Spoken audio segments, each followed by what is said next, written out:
בוקר טוב, אח שלי, איך אתה? מה קרה? למה אתה נראה ככה? תשמע, שום דבר לא מצליח לי.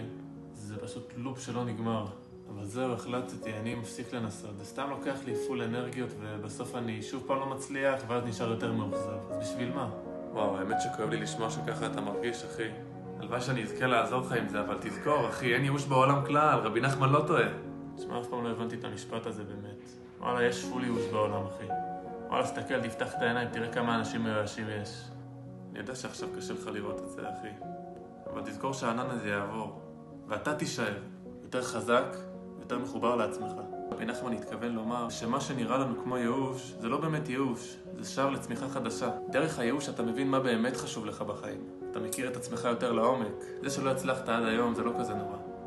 אבל זה יהיה הרבה יותר נורא אם תפסיק לנסות. אני חושב שיש לי בשביל מה לנסות? עזוב אותך שטויות, ואל תפחד מהייאוש הזה.